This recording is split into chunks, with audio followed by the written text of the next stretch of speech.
I think I would start by acknowledging the fact that Wisconsin played a heck of a football game, and I don't want to discount that in any way, shape, or form.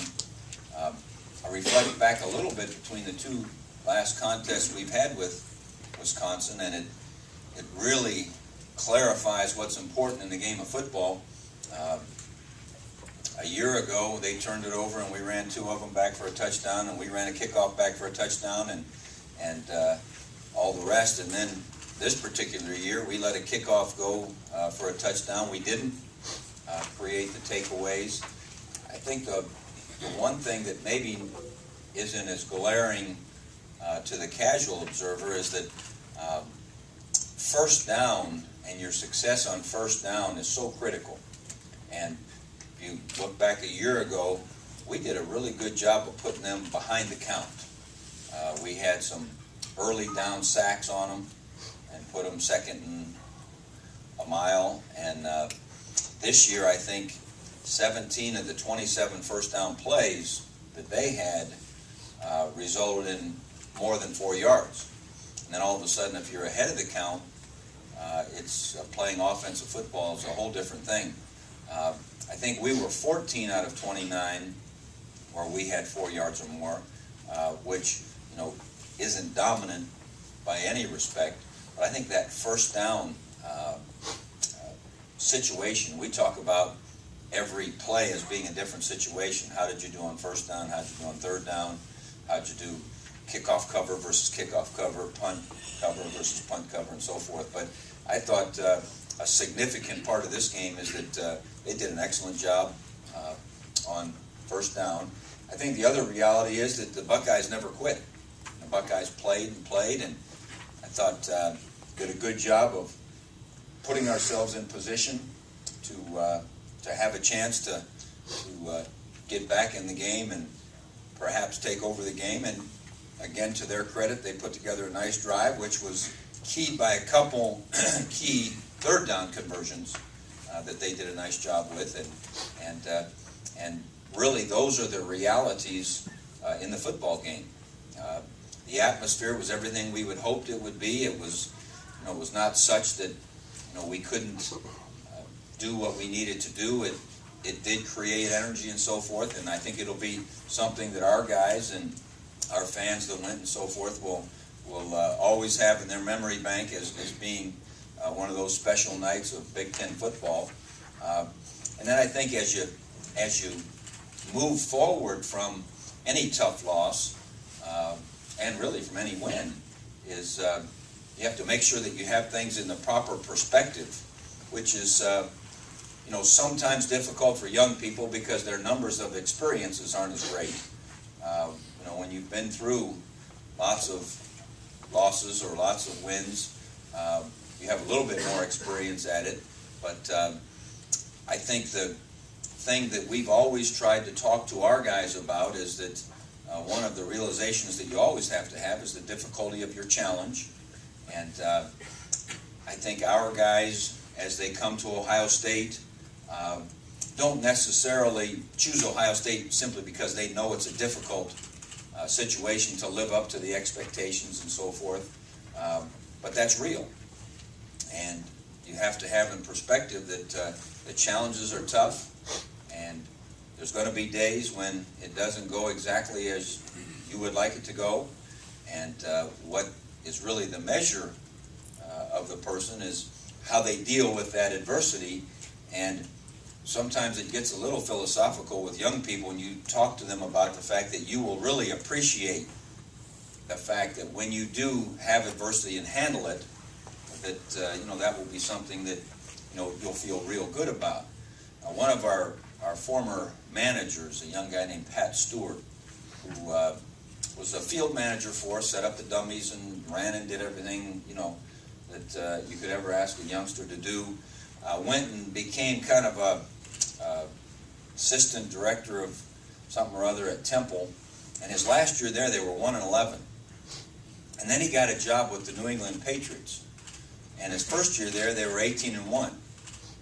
So he went from 1-11 to 18-1, and he happened to get a hold of me on Sunday. And he said, it's really interesting the experiences I've had, he said, that 1-11 was hard. He said, but that one that we lost out of the 19 games at New England, that hurt more than the 11. And he said, it's funny how that works. And he said, but the good news is this. Now as I reflected, now he's acting like he's old or something, you know. He says, but now as I reflect, what I probably have as much joy from as anything is the one at Temple. Because I know how hard we had to battle and the adversity that we went through. And he said that, you know, is something that I'll never forget. And that is a little bit of reality. Now, is that something that, you know, that our guys could relate to? Not necessarily, because they haven't been both sides of the spectrum. But to them, the one that they've got this year is hurt. And if it doesn't hurt, it didn't hurt, you'd be disappointed. Because our guys do have those expectations. Our guys do have that passion to please people. And they do love the fact when the fans are excited about things going the right direction, and their family's excited, and their friends are excited, and then when it doesn't, you know, the disappointment is deep.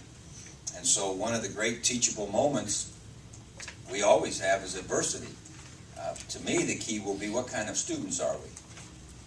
Because if you're being taught through adversity, how well are we learning from it? And that will be the fun of attacking the practice field. Because what's interesting is Purdue really doesn't care about the difficulty of the challenge or the adversity or the disappointment of maybe letting someone down. Purdue has had their own adversity. You know, they lost their quarterback early. They lost a running back in preseason. They lost a great receiver.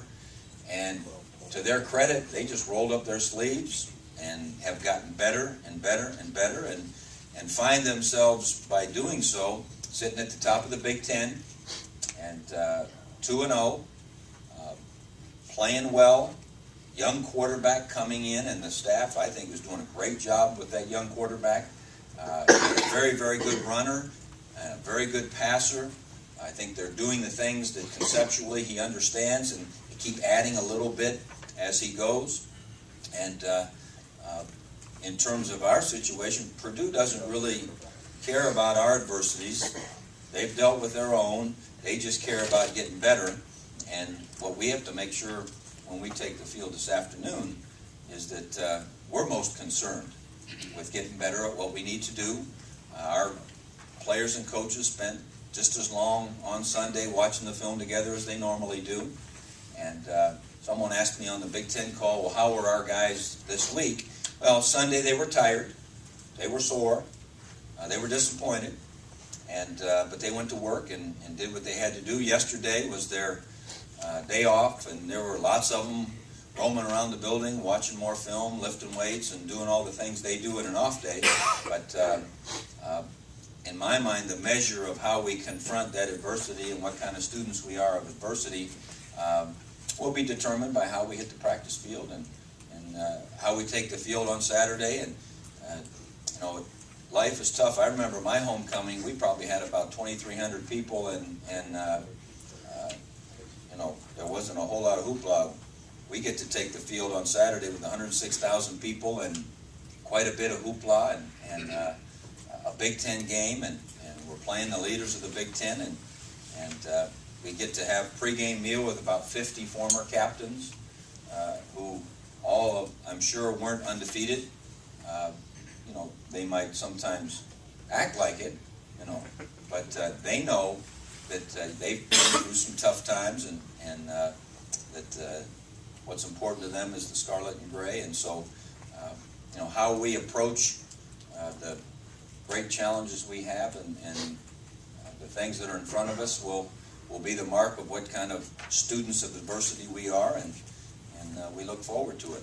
Injury-wise, I was telling someone, Ken, I think at lunch, the only guy that really concerns me, Ross Holman's going to be out. That concerns you.